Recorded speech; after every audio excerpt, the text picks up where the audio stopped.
צריך לשלוח את זה. I wasn't sure if we should tonight. I sent everybody sheets to continue in Tamid, and then I thought, maybe we should do something for Purim. So I was telling him about these folded Megillot that I do. So hold on, I'll show you a sample. This is a second. Let me see if I can. I'll flip through. This is what it looked like. This was the first one that I did. And I did the binding. It's not a full binding. It's a hard cover on the front and on the back, and it's bound with a ribbon. And then it opens up.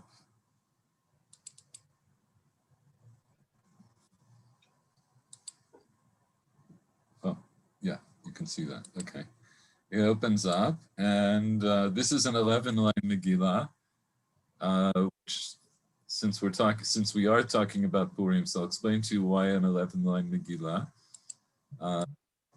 Just a second. And here, this is to give you an idea of what it looks like.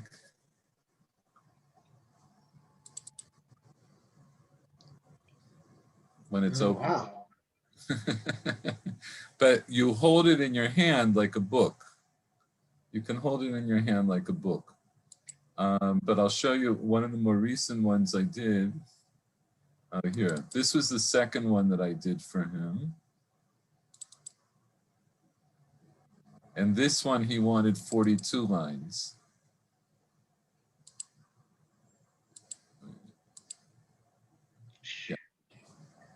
This is 42 lines. So this is like the size of a small Sefer Torah. It's 45 centimeters. The cloth is 45 centimeters. And this here, this doesn't have as many pages, right? Here, this is what the binding looks like. Oh, wait a second. Okay, so this is.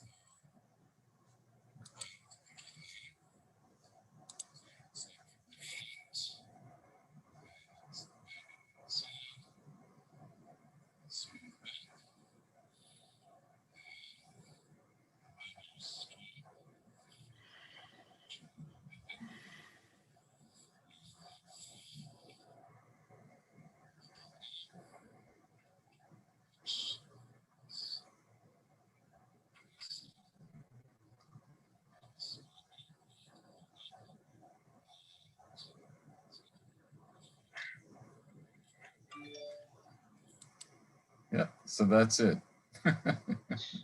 Where is the join of the klafim? So it can't be one klaf. It's impossible.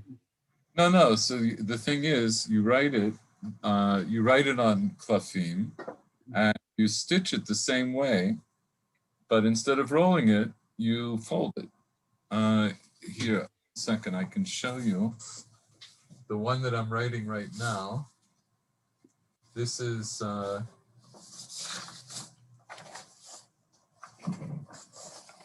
this is 14 lines, and so I have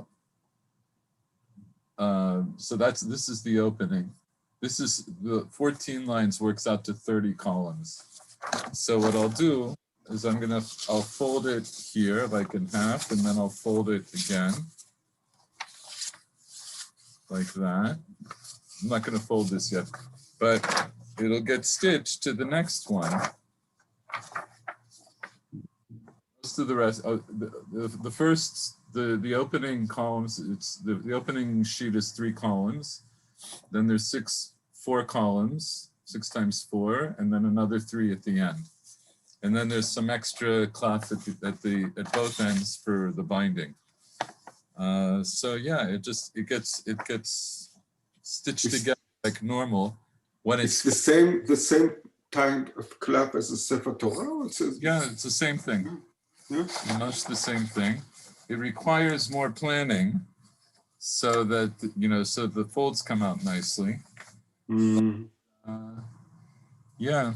Yeah, now this is so this will be the fifth one that I've done, and it's becoming popular as I do them. Between me and the guy who does the binding, we're attracting interested customers, but they're expensive because the binding is not cheap, and also depending on how you want the binding, there's all kinds of options that he gives for the binding.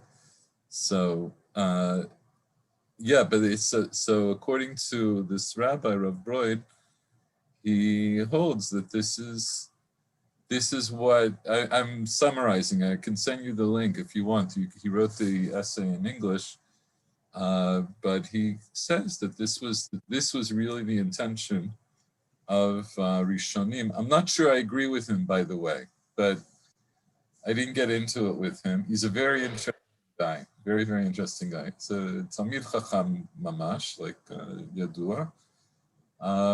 But the idea that it's kosher, of course, there's no reason to say that it's not kosher. Of course, it's kosher. It's just that he holds it's lechatchila. That's the way you should make them. And that I don't think that's going to be caught on so much. But I can tell you these are becoming more and more popular. Yeah. And mistaber that there were ones that were done in history, like he I think in the essay he has pictures of one that he found in a museum that was done like that a long time ago. Anyway, so since we are talking about Purim, so maybe we'll switch to talking a little bit about Purim today. Even I didn't prepare special sheets, but I thought since this year we're doing Purim Mishulash here in Jerusalem, so let's take a look at a couple of things that will give us a little bit of background to this. And these are things you may have learned before, but always worth over things anew. And what it really brings us to is the first Mishnah in Masechet Megillah. So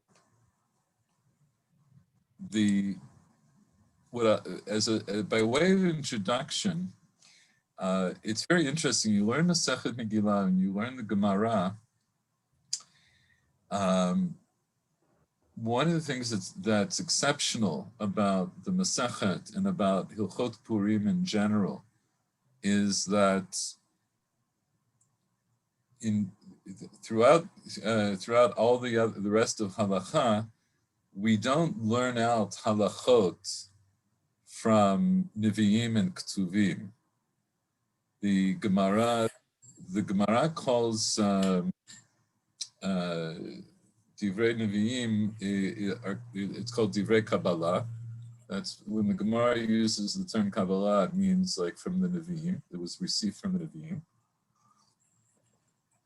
And Gemara says, Divrei Torah mi Divrei Kabbalah lo gamrina. We don't learn out, in other words, we don't learn out the halachot of the Torah from Navi. But the Gemara does look in Nevi'im and in Ktuvim for clarification, specifically for definitions of words. We learn out from different psukim from Nevi'im and Ktuvim, but halachot per se, we learn those out from the Torah.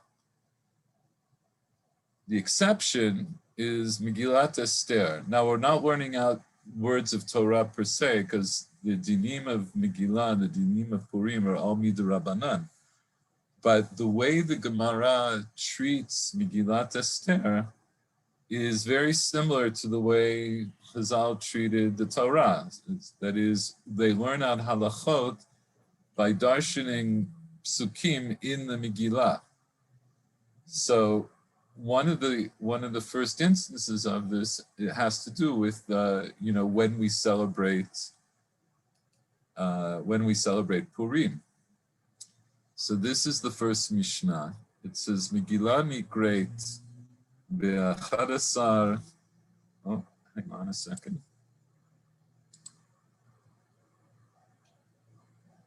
Oh my gosh. Oh my gosh. So thank you. Yes, my sister reminded me that Adar 10, which was, I mean, here it's already Yud Aleph. Oh my gosh, I can't believe I didn't know that. This was my sister's yortzeit, Masha Liba Bat Binyamin Yitzchak. And so we'll dedicate this learning for her in her memory tonight. Thank you, Haila.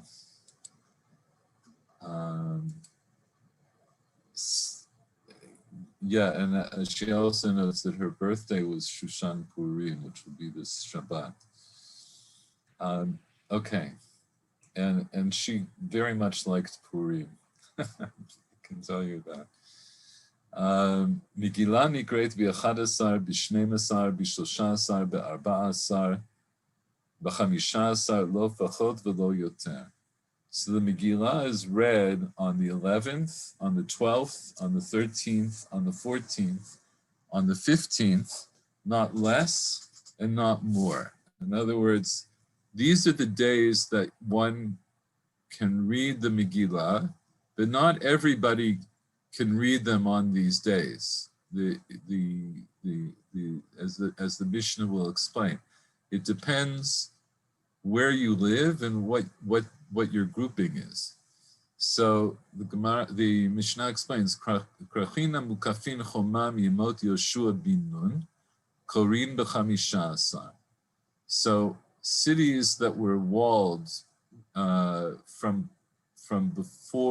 the time of Joshua, the son of Nun, read on the 15th. Kfarim va'ayarot gedolot, korin ba'arba asar. Villages and large cities read on the 14th. Ela shakfarim makdimin liyom haknisa, except that villages read earlier. They precede to the day of gathering. So what does all of that mean? So let's look at the Bartanur. Megillah nikret ב-11, ב-12, and he explains, Pa'amin bazel, Fa'amin bazeh, K'nufaresh va'azel, right? So sometimes it's read on the 11th, sometimes on the 12th, sometimes on the 13th, sometimes on the 14th, and sometimes on the 15th. So cities that had a wall around them at the time of Yoshua bin Nun, in other words, at the time Yoshua came in to conquer Eretz Canaan, any cities that were walled cities at that time will still read today on the 15th. And he says, Dichtiv, and here this is an example that they take this straight from the Megillah. This halacha is taken straight from the Megillah. Dichtiv, al ken hayudim haprazim, osim et yom arba asar. Therefore, the Jews who are in Prazim, who are in the non-walled cities, osim et yom arba asar, they make the 14th. Umid prazim ba'arba asar, this is now the Bartanur speaking. Umid prazim ba'arba asar, shma mina demukafin b'chamisha asar. So since the Megillah tells us that Jews who were in the non-walled cities celebrate on the 14th, it implies that Jews who are in walled cities are going to celebrate on the 15th. Well, and of course, this is just a smattering, right? But we know at the end of the story that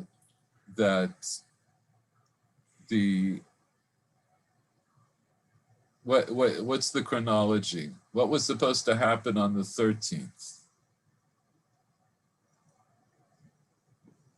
Just to remind us of the Megillah that we're about to read.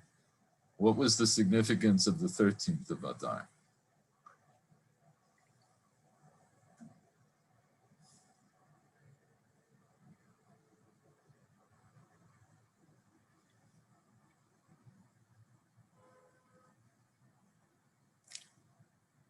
That was the day the slaughter of the Jews should have taken place, according to the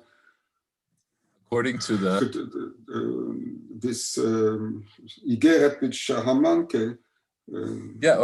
sent out, yes. According to the poor. The right? poor, yes, the poor. Right? That was the goral. That was the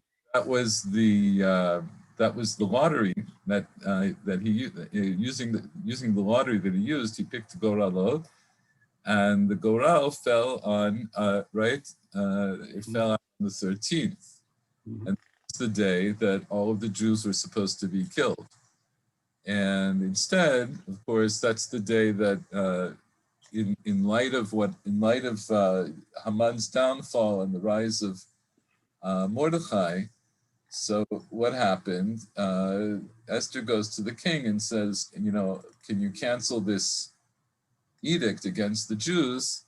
And he doesn't say no, but he says, anything that the king signed and sent out can't be canceled.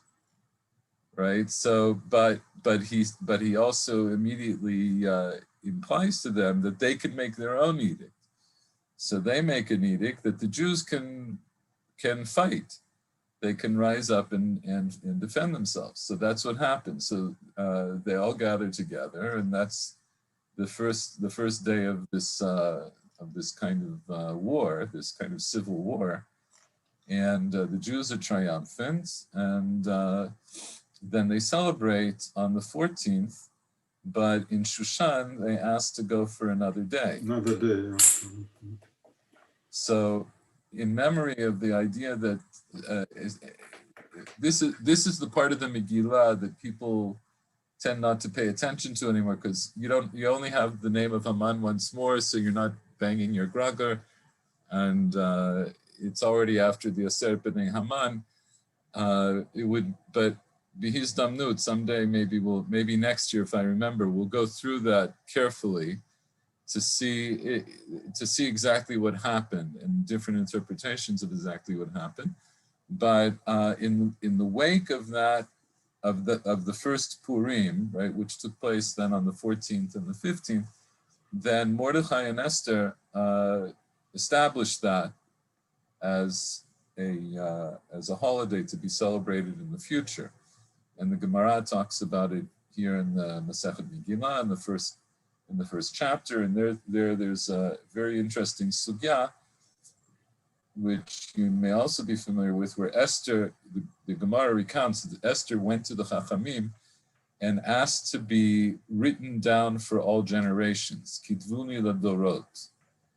And at first they don't want to, but then they find that they find a pasuk to darshan why Esther should be written down. And the idea of why they're hesitant and why they need a pasuk to establish it, I think this is something we touched on maybe one of the times we were talking about Chanukah.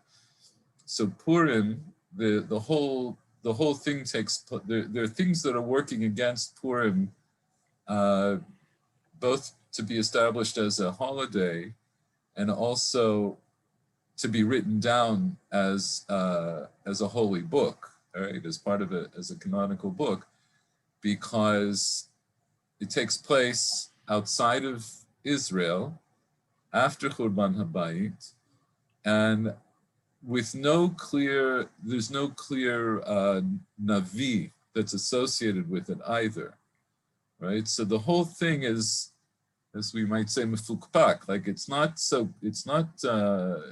controversial. Like why should we do this? So Chazal at the time find a pasuk, and first there's a drasha. There was a known drasha that indicated to them that there should be no more Sifrei Kodesh, but then they reworked that drasha to say that you could add. So they add on Megillat Esther and the celebration of Purim, and Megillat Esther ends up having this kind of interesting status where the the mitzvah isn't to write the Megillah. The mitzvah is to read it, right? So, and according to Shmuel in the Gemara, the mitzvah was there wasn't the only mitzvah was to read it, and it implies that there's a certain. I'll put it this way, and since I didn't prepare this sugya, maybe, and we don't have enough time, I want to do a little bit more of the Mishnah. But what I'll tell you, what's interesting about Megillat Esther and about Purim, but Megillat Esther especially, is I see it as a kind of transitional moment in Jewish history where it's taking, it has aspects of both Torah shebichtav and Torah sheba'al peh. There's certain aspects of it that are like Torah shebichtav because it does get written down, but there's also an aspect of it that's more like Torah sheba'al peh, that it has to be read and it has to be understood by whoever's, how much it has to be understood and so forth. That depends. That's a little more complicated. But it seems to combine these two aspects in a kind of unique way. So, in any event, here in the Bartanura, so that's what he's explaining. So what's the deal? Why is it that walled cities from the time of Yoshua bin Nun read on the 15th? So he brings it from here. He says, first of all, we understand that people who live in the prazim, right, in the open cities, they celebrate on the 14th. And since they celebrate on the 14th, it implies that the people who are in the walled cities celebrate on the 15th. So, of course, the obvious question is, but why should it be walled cities from the time of Yoshua bin Nun? Like, how is Purim pertinent to the time of Yoshua bin Nun? It didn't happen until centuries after Yoshua came into the country. So, he says in Yemot Yoshua, Nafkalan gzeira shava mi prazi, K'tiv hacha Yehudim ha'prazim, u'k'tiv hatam levad me'arei ha'prazi. Mala halan miyamot Yeshua, afkan miyamot Yeshua. Right? So he said, so here also there's a drasha where they make a gzeira shava between Megillat Esther and the Torah itself. And here it's in Dvarim. This is in Parshat Dvarim, and Moshe is recounting some of the history leading up to, in Dvarim, of course, it's on the eve of going into Eretz Canaan, and Moshe is addressing the people, and he's recounting some of the history. And he says, "Vayiten Hashem Elokeinu b'yadeinu gam et Og melech habashan v'et kol hamo v'nakei ad bilti hishiro sarid." Hashem, right? There was a war with Og, the king of Bashan, and we won that war. V'nilkoded kol arav, and we captured all of his cities. Vayitahi at that time, lo hayta kirya, asher lo lakachnu meitam shishim ir kol chevel argov memlechet Og babashan. Right, we took all of the 60 cities of Og. Kol ela arim b'tzurot choma geboad lataim. Gvoad lataim uvuriach levad me'arei haprazi harbe ma'od. So Moshe says all of these were fortified cities with a tall wall and with doors and a bolt, right, on the doors. In other words, they were walled cities that they could close the doors on at night. Aside from the Arei HaPrazi, aside from the open cities of which there were many. So the idea of the Gzeira Shava is that Prazim tells me that these are cities that are not walled, just like I saw in Dvarim. But also, Malahalan miyamot Yeshua, Afkan miyamot Yeshua. So just like the Prazim that are being spoken about but in Dvarim are from the time of Joshua, so the Prazim that are here in the Megillah, it also means from the time of Joshua. V'tiknu she'akrachim hamukafim chomam yamot Yoshua, af al pi she'ein lahem choma achshav, יקראו ב15 כמו שושן, כדי לחלוק כבוד לארץ ישראל שהייתה חרבה בימי מרדכי ואסתר. And so the Chachamim made this halacha that the walled cities that are walled from the time of Joshua, even if they no longer have a wall, like the walls of those cities were destroyed, they will still read on the 15th like Shushan, in order to give respect, to give honor to the land of Israel, which was in its destruction at the time of Mordechai and Esther.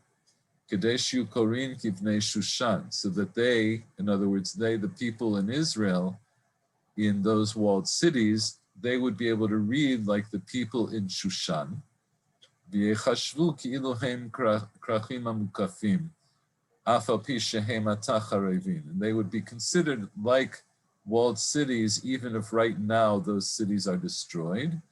V'yez yikaron le'eretz Yisrael b'neis zeh. And there will be a remembrance of the land of Israel for this miracle, for the miracle of Purim, right? So even though there isn't any immediate connection between Israel and Purim, right? Because it took place outside of Israel. It took place at a time when Israel was in its destroyed state.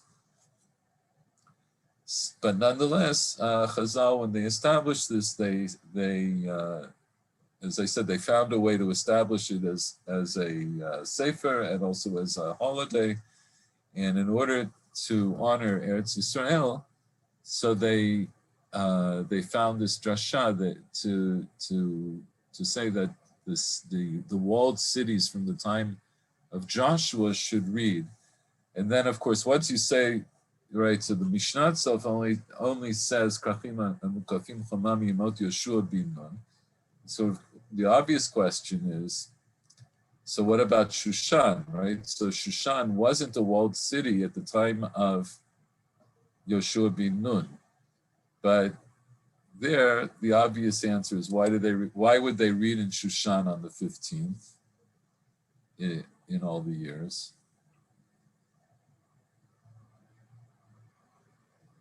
If it wasn't walled from the time of, didn't have a wall from the time of Yeshua, so why should you read in Shushan on the 15th? Because that was when the Jews in Shushan were able to take up arms.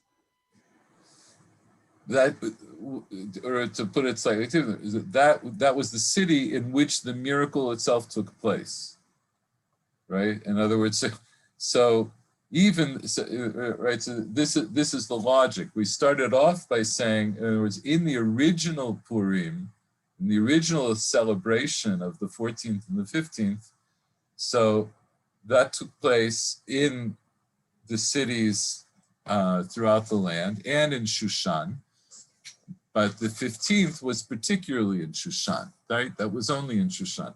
So of course they would celebrate on the 15th, and the idea that other cities that weren't other walled cities that would celebrate, so that's this whole drasha that the Bartanura brings, that the cities that were in Eretz Yisrael, even if they were destroyed at the time, but if they were from the time of Yoshua bin Nun, they would celebrate. So Shushan, even though it wasn't a walled city from the time of Yoshua bin Nun, but obviously they would celebrate on the 15th.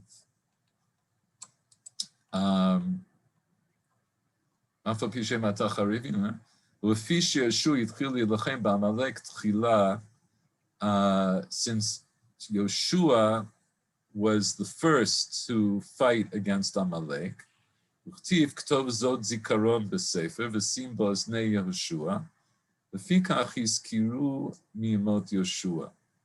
so he adds another layer to this, that why do we relate this this particular nace of Purim to Yoshua? because Yeshua was the first one to fight against Amalek. And of course, Amalek, in the form of Haman, is our antagonist in the story of Purim. And there it says, after the first war with Amalek, Hashem says, Ktov zot zikaron b'sefer, write this as a remembrance in a book, and sim ba'aznei Yoshua, place it in the ears of Yoshua. Okay, so that's the explanation of why, to begin with, one would read Megillah even now on the 15th, and why one would read in Krachim HaMukafim Choma Miyamot Yoshua bin Nun. Why particularly do we read in walled cities that are walled from the time of Yoshua? So that's what he explained. Farim va'ayarot gedolot korin ba'arba'asar. So villages and large cities read on the 14th. Except that the villages also read earlier. They go back to read earlier to the time of gathering. So let's finish the part over here. אלה שהכפרים מקדימים, כלומר, מאחר שמוקפים קוראים ב-15 ושאין מוקפים ב-14, הכל בכלל. So he says, in other words, if we just said that people who live in walled cities from the time of Yeshua bin Nun, they read on the 15th. So people who are not in walled cities, they read on the 14th. So that should include everyone. So what's the deal with these kfarim? Like how is it that if somebody lives in a village that they're not included either, in either of these categories? They should be included in the category of prazim. How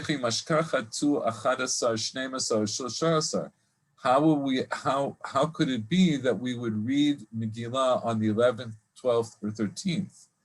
Ela shakfarim natnu lahem reshut lagdim kriyatan liyom haknisa.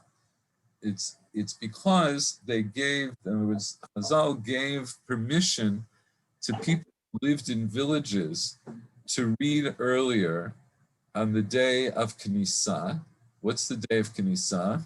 Yom Sheni b'Shabbat shlifnei arba'asar or Chamishi b'Shabbat, either on a Monday that's before the 14th, or on a Thursday that's before the 14th. Shehein Yom HaKnisa. What does it mean, Yom HaKnisa? Shakvarim mitkansim ba'ayarot l'mishpat. Because that's the day when people come from the villages and they gather together in the cities to go for their court cases. L'fisha Beit Din yoshvim b'sheni v'chamishi b'takanat Ezra. Because the courts would be in session on Mondays and Thursdays according to the Takana of Ezra. Inami, or else because mitkansina kfarim la'ayarot b'sheni v'chamishi lishmoa kriyat Torah, or else it's because those are the days when the people from the villages, Mondays and Thursdays, that come in to hear kriyat Torah. Ma'kfarim einam bikiim kol kach likrot. People in the village are not so expert to be able to read themselves. And they would need somebody, one of the city dwellers, to read Torah for them. So the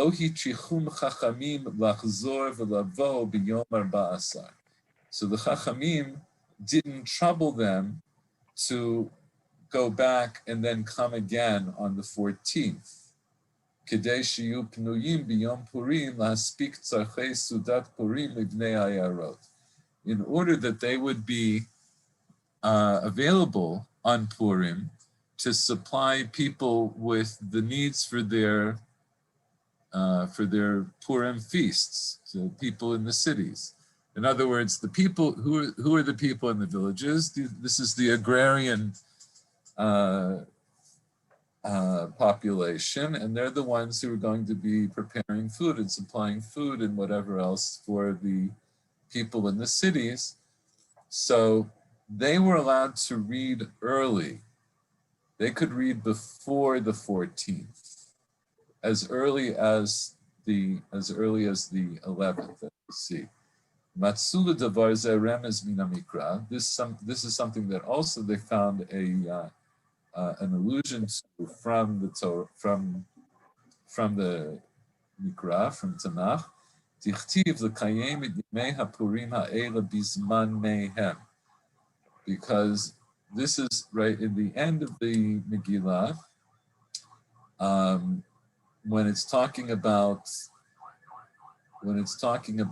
the establishment of Purim as a hang on a second.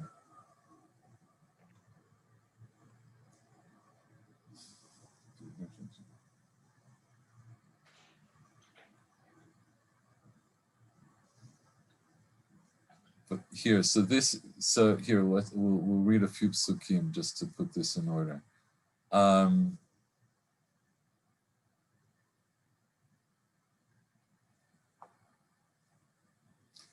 So here, Vayikalu hayudim asher b'Shushan gam b'yom 14 l'chodesh Adar, vayargu b'Shushan 300 ish, v'bizan lo shalchu et yadam.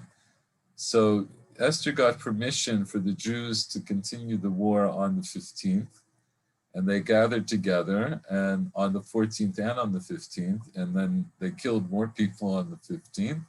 L'shar hayudim asher b'medinot hamelech nikalu v'amod al nafsham v'noach me'oivehem.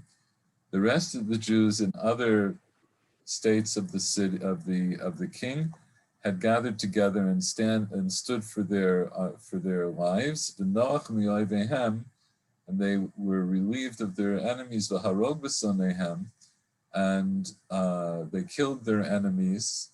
B'chamisha v'shivim alef, right, 75,000.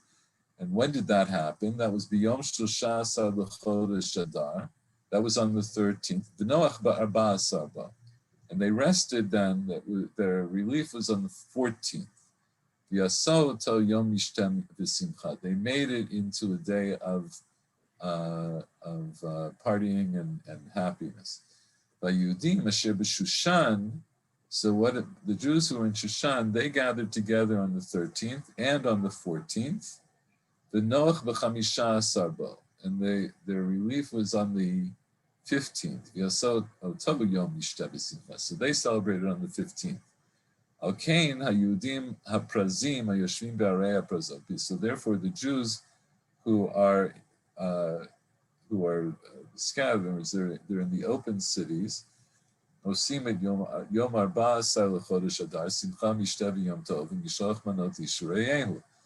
celebrate on the 14th.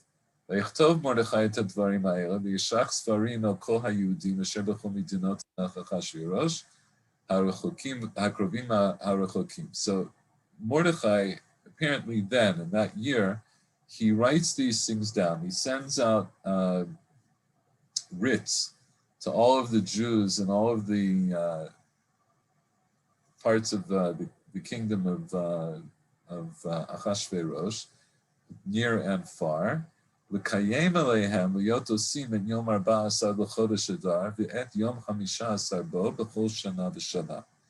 To establish for them that they should make the 14th and the 15th of Adar every year, kayamim asher nachu bahem hayudim, to make them like the days that the Jews had rested from their enemies, v'chodesh asher napach lehem yegam l'simcha, and this month that turned around for them from agony to happiness, and from mourning to celebration. Right?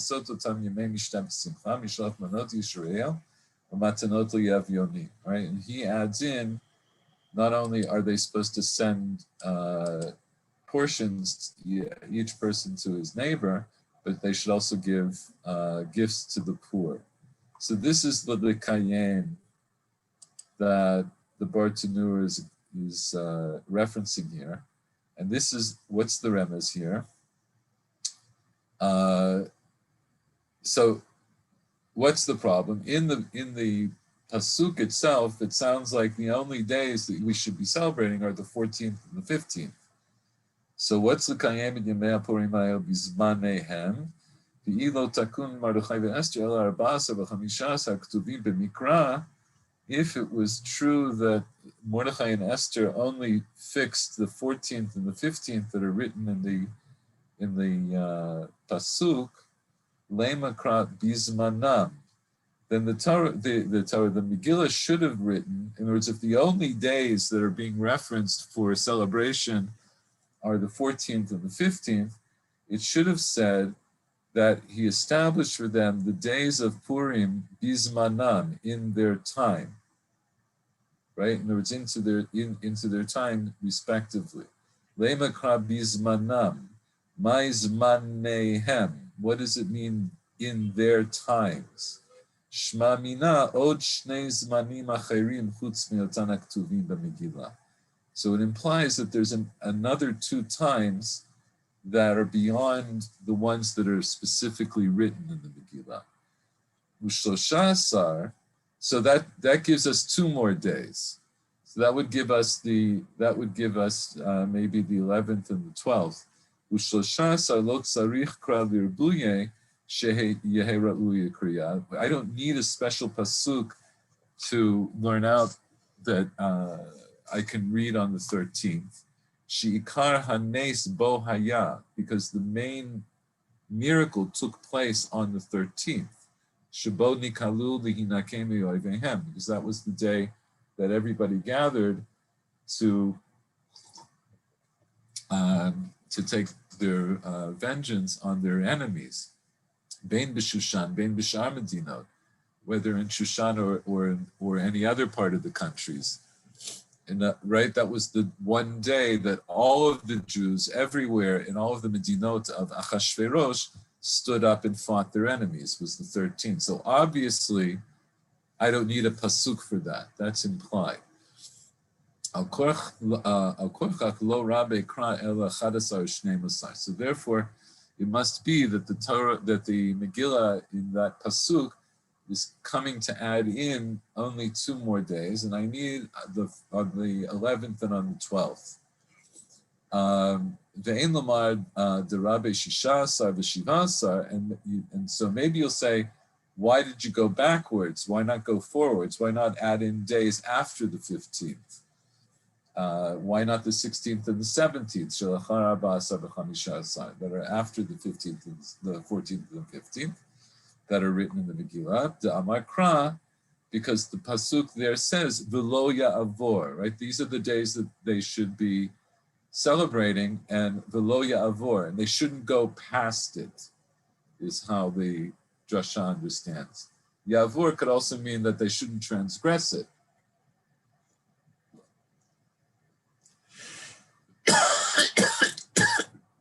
But here it's understood in a temporal way, that it shouldn't go past those days.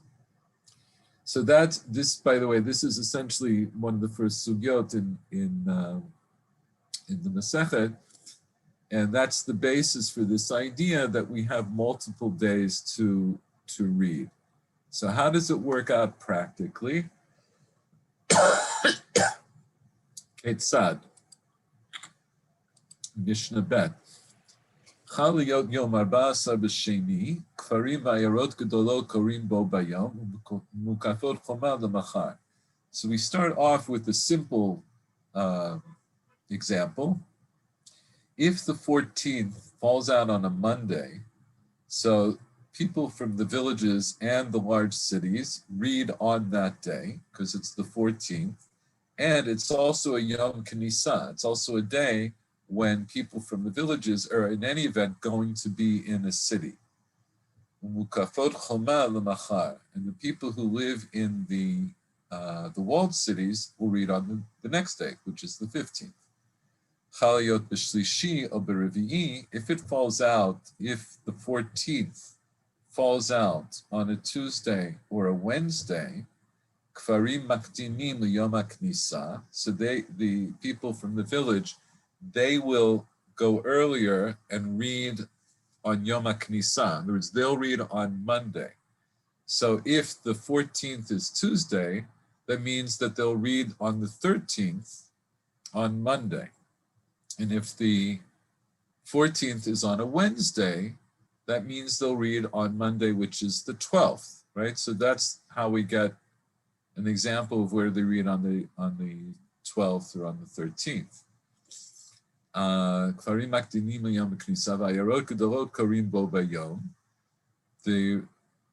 The large cities read on that day. They read on the 14th, whether it's the Tuesday or the Wednesday. And then the walled cities will read the next day, which will be the 15th. So if the 14th falls out on a Thursday, so once again, Yom Chamishi is a Yom Knisa. It's a day when the people from the villages are going to be in cities. So then everybody's going to read on the 14th, except for the people who live in the walled cities. The people in the walled cities will read the next day, which would be Erev Shabbat. It'll be on Friday. Chaliyot Erev Shabbat, if the 14th falls out on Erev Shabbat, Kfarim Makdinim Yom HaKnisa, Vayarot Gedolot Umkofot Chama, Korin Bo Bayom. So if the 14th falls out on Erev Shabbat, then the village people will read on Thursday, which is the 13th. Ayarot Gedolot and Mukafot Choma, people who live in regular cities and in walled cities, both read on the 14th. Why don't they read on the 5th? Why don't the Mukafot Choma read on the 15th? What day is the 15th in this instance? Shabbat. Shabbat. And we learned elsewhere, why don't we read Megillah on Shabbat?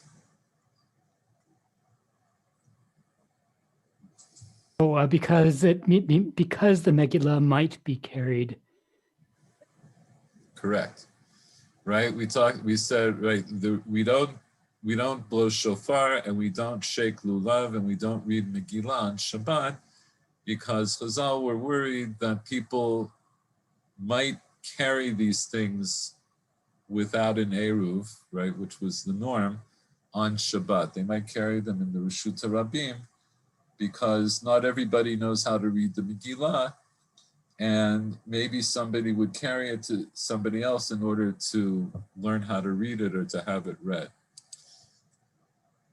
So if Purim falls out if the 14th falls out on Friday and then the 15th falls out on Shabbat, so we already learned earlier, v'lo ya'avor. So the people who would normally read on the 15th, they can't read on the 15th because it's Shabbat. They can't read on Sunday because of v'lo ya'avor. They can't go past that date. So they will go back and read on the 14th. Chaliyot b'Shabbat, and what if it falls out? What if Purim falls out on Shabbat? That is, what if the 14th falls out on Shabbat? Kfarim va'ayarot gedolot makdimim v'korim liyom haknisa.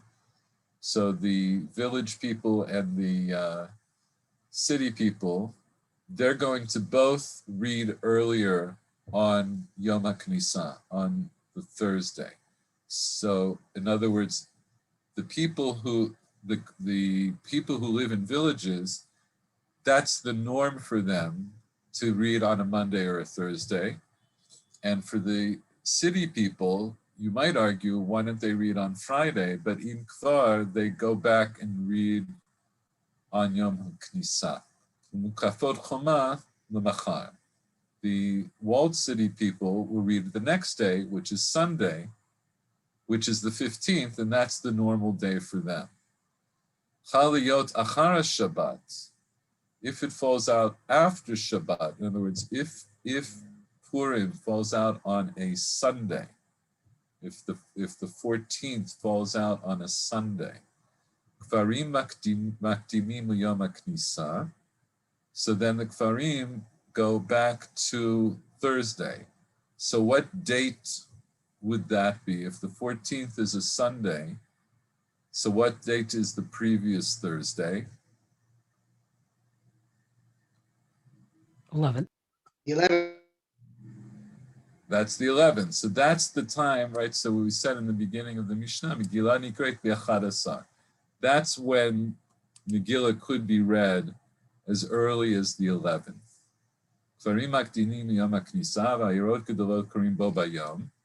Right? The city people read on that day, which is a Sunday, and the walled city people read on the next day, which is the normal day for them.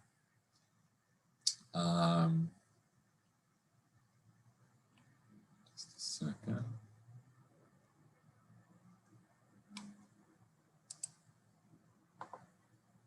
Right, Chaliot, so the Bartanur says Chaliot Arba'asa Be'erev Shabbat.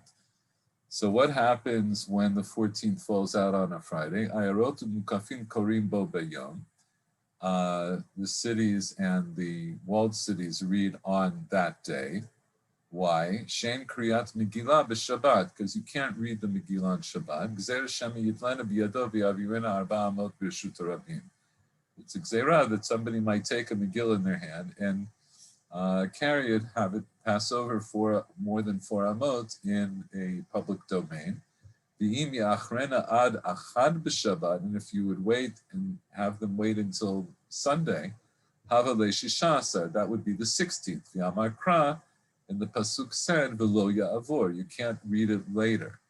V'afal pi shebnei ha'krachim korina megillah ba'arba'asar k'shecha chamishasar yot b'Shabbat, and even though the people in the walled cities read the Megillah on the 14th, when the 15th falls out on Shabbat, Mikol Makom Ein Korin Vayavo Amalek Ela b'Shabbat Shehu Yom Chamisha Asar Umaftirim Pakarati. Nonetheless, we don't read the Parsha of Vayavo Amalek except on Shabbat, which is when it's the 15th, the Maftirim Pakarati, the Shalim V'Dorshim B'Hilchot Purim Kol Ota Shabbat.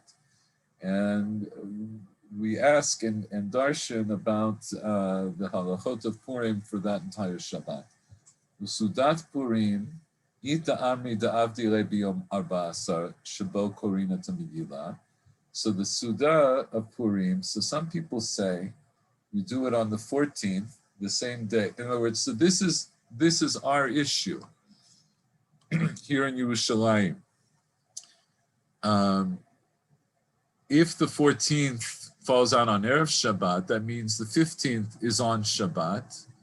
And so the Mishnah says that then the people are going to read, the people in the walled cities can't read on Shabbat, so they're going to read on Erev Shabbat. So what about the other mitzvot of Purim? So he says, this is what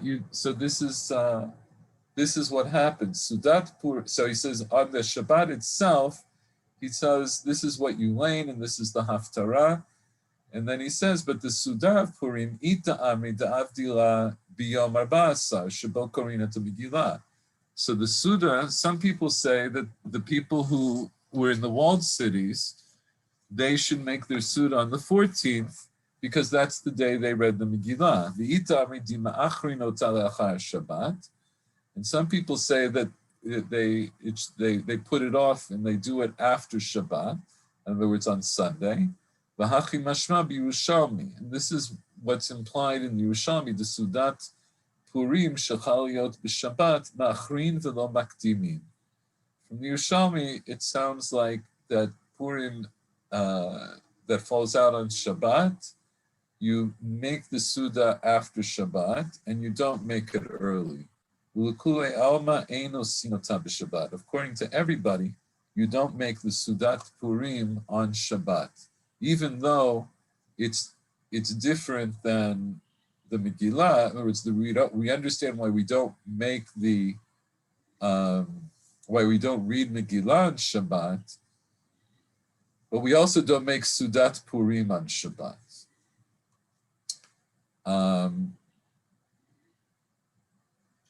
Chaliyot Arba Asar, so if the 14th falls out Be'achad b'Shabbat, if it falls out on Sunday, Kfarim Makdimim Yom HaKnisa, then the village people read on Yoma Knisa, which would be the previous Thursday. Tahavele Achadasar, that would be the 11th. V'hani mili sheikil chachamim livnei kfarim makdim Yoma Knisa. So this whole issue that chachamim were lenient with the people who lived in villages to read early on either a Monday or a Thursday, bizman she'Yisrael shuyin al admatan, u'shluchei beit din yotzim lehodia matai kitchu beit din hachodesh u'matai hapesach nikba. That was at a time when Jews were living on their land, and the agents of Beit Din would go out to tell people when Beit Din had established the Chodesh and when Pesach was going to be. Aval b'zman hazeh sham mistaklin b'kriyat Megillah u'monim mimena 30 yom lePesach. But in our day, in this day, and by the way, the Bartanura, who was originally, of course, from Bartanura in Italy, but he lived and died in Jerusalem. He actually lived here. Nowadays, that the people look at Kriyat Megillah and they count 30 days from then to know when Pesach is. Im yakdimu hakfarim kriyatan. If we let the people in the villages read early, Hareya asu haPesach l'sof 30 yom shel kriyat. I'll add in other words, maybe they would make this mistake and they would count 30 days from the time they read the Megillah.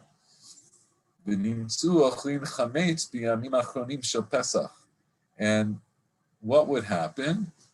Not only would they be making their seders early, but the thing that he emphasizes is it'll turn out that they'll eat chametz on the last days of Pesach.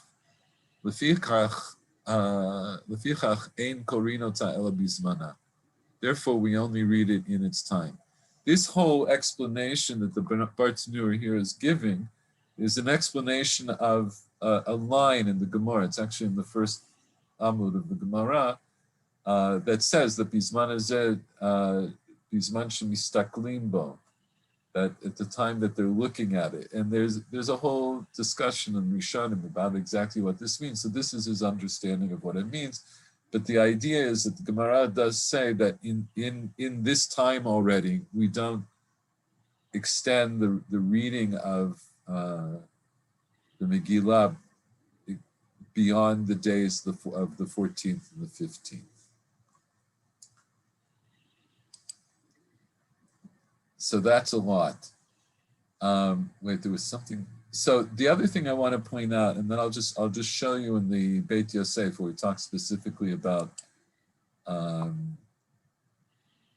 this minhag that we have now, of how we read what we do here in Yerushalayim when the 15th falls out on Shabbat.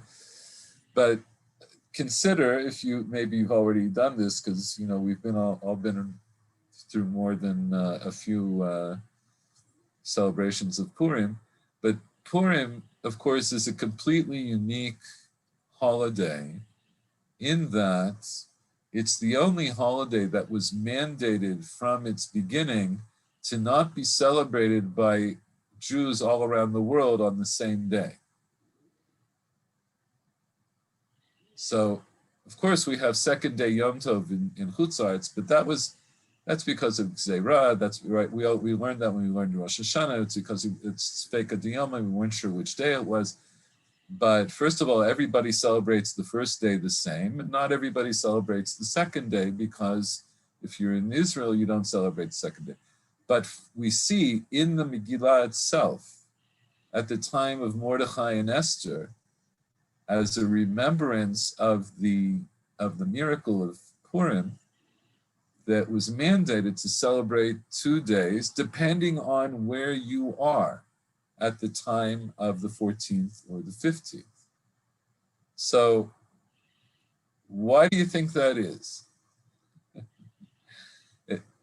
We take it all for granted, right? But it's not so obvious that this is something that we should do. Why should we divide the Jewish people this way?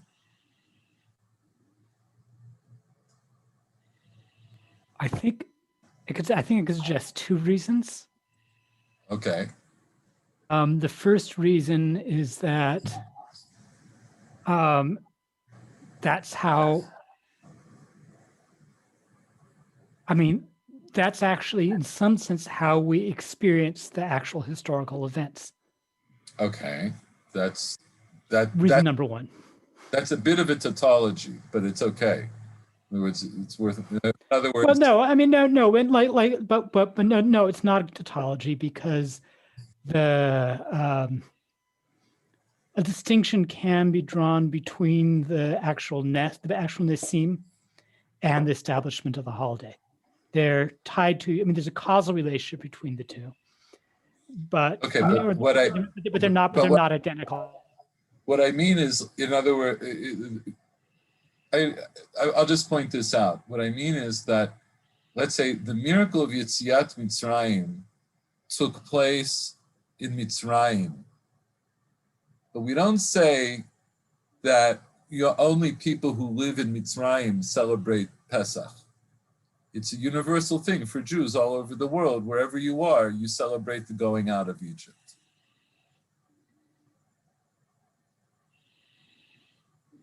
But on Purim, I say, I'm still, even though what you're saying is true, but I'm just saying, it's still an interesting point to be made. Okay, but what's your second reason? The second reason, I think, maybe is related to the absence of any explicit mention of God in Megillat Esther.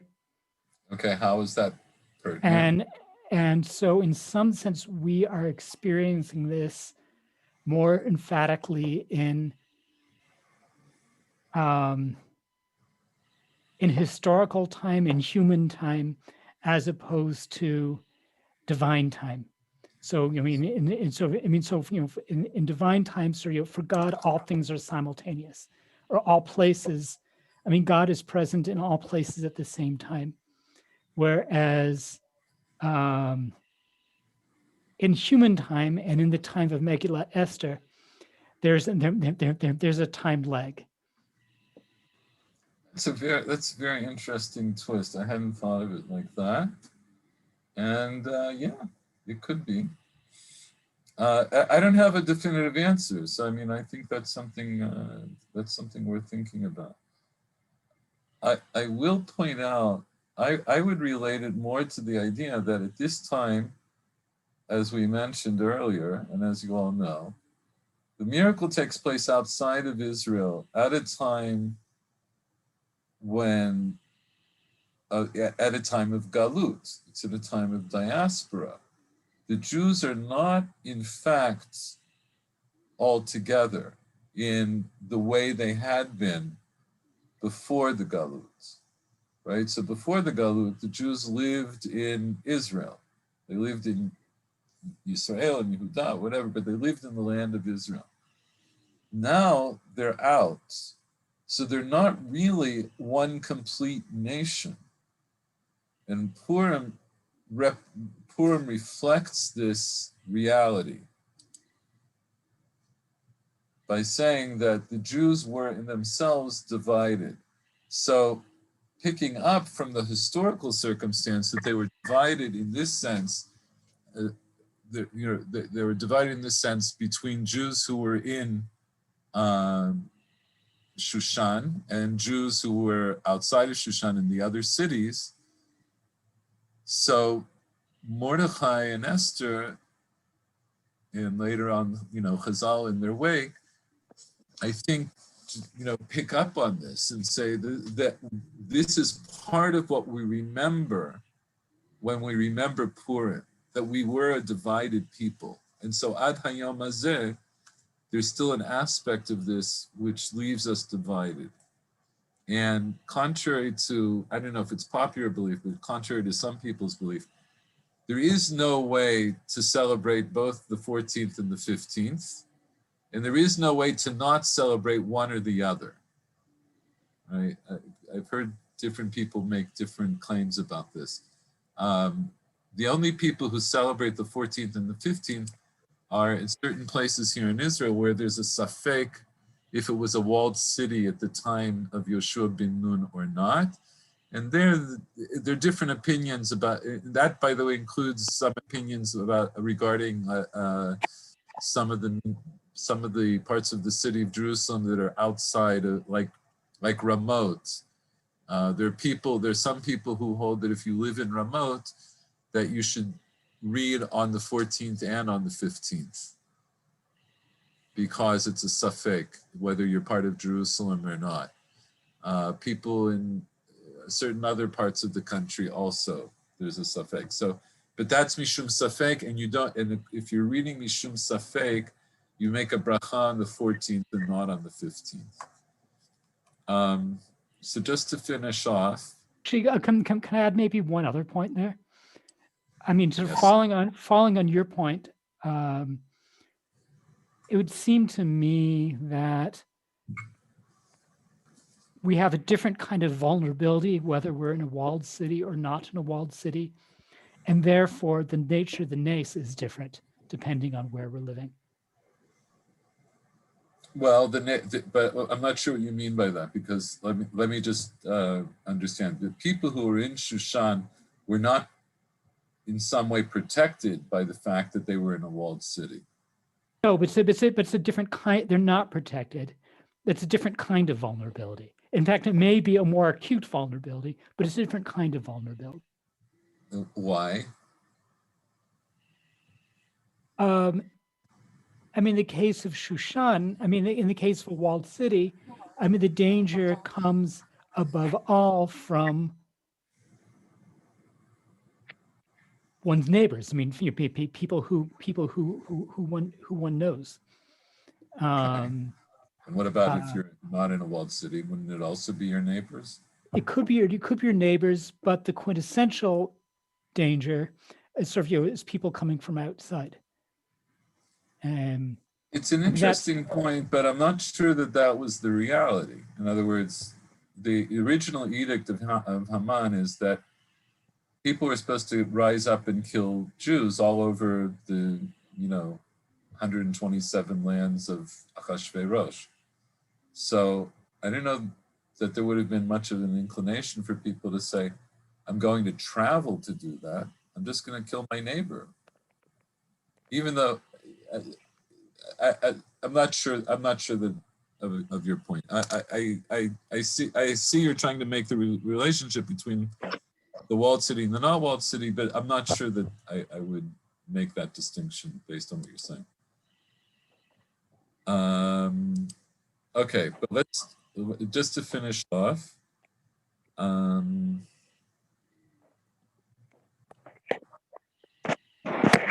I'll read you from here. It says, this is the Beit Yosef in, oh wait, do you see this on the screen? Did I share it? No, hold on, I'm sorry. This is the Beit Yosef in Hilchot Purim, and he brings this here. It says, V'katav HaRan, b'perek Kama de Megillah. The Ran, Rabbeinu Nissim, wrote in the first chapter of Megillah, Al Masha Katav HaRif b'Shem Yerushalmi, that which the Rif wrote in the name of the Yerushalmi, Sudat Purim, Ma'achrin v'lo makdimim. The Rif brings this Yerushalmi that the Bartanura referenced. And what does the Yerushalmi say? It says that Sudat Purim, you do late and you don't do early. Keshechal 14 Eliyot be'erev Shabbat, when the 14th falls out on a Friday, she'ayarot gedolot mukafot choma korin bo bayom. On that day, both people who live in regular cities and walled cities read on the same day. Shein mukafin choma osin suda ad achad b'Shabbat. That the people who live in the walled cities, they don't make their suda until Sunday. So actually, I think we'll stop there. There's a little bit more, but I think we'll stop there. Actually, a really quick point of practical halacha. Sure. When do we say ala nisim? We'll say here. Hold on a second. I'll show you something.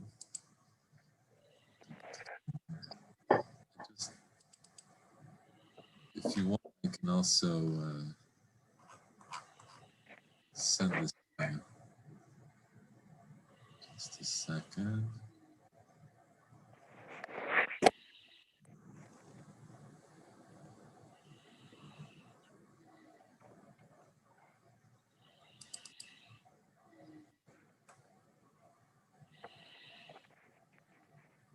No.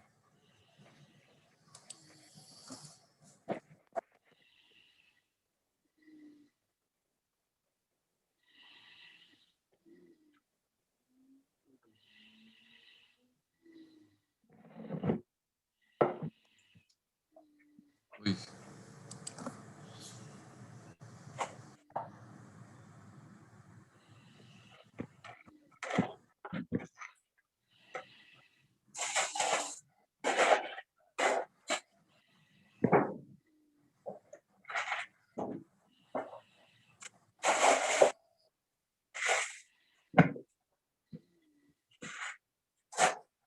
Here we go.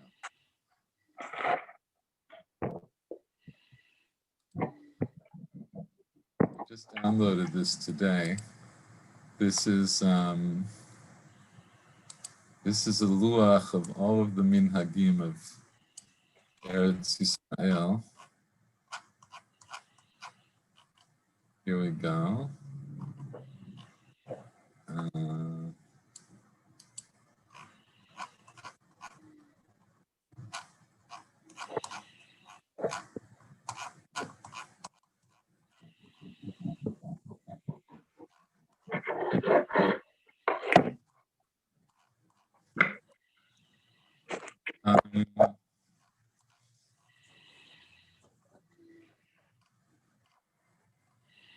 Okay, so these are our minhagim.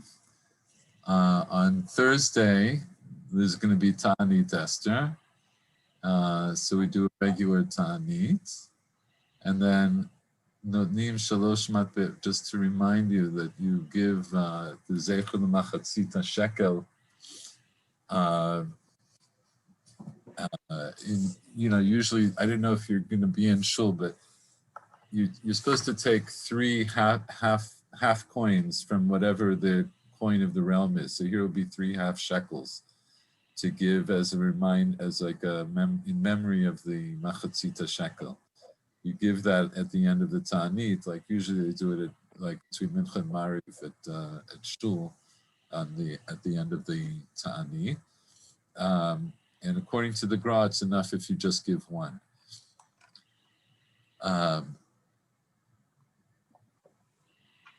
So, okay, and it actually tells us here that the end of the fast is going to be 18 minutes after Shkia, which is going to be 3 minutes before 6.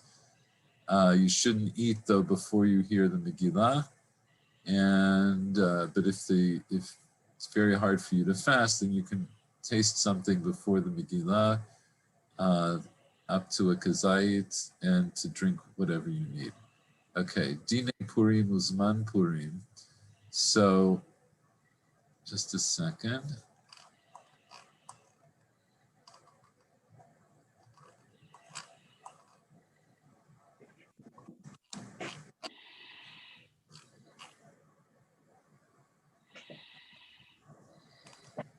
All right, let's just, we'll hold on a second.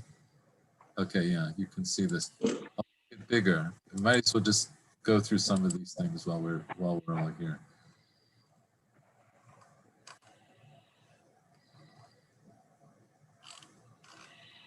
So, Dine Purim. This is Purim de Prazim.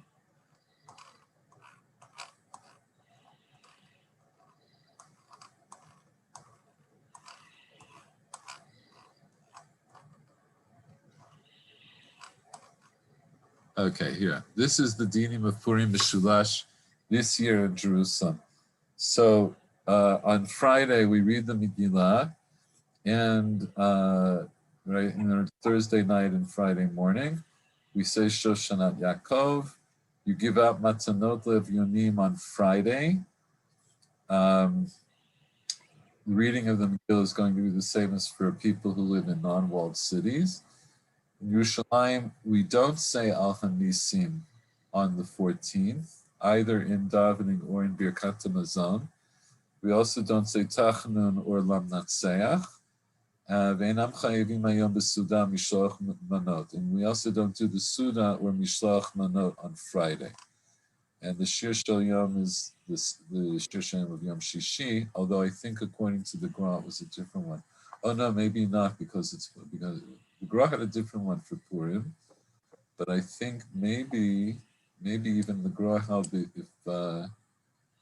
if since it's not the 15th, that maybe you say the regular Shiur Shel Yom. So that's what it is. So you will say Achon Nisim on Sunday, but not on Friday. Do we say it on? You don't say it on Shabbat.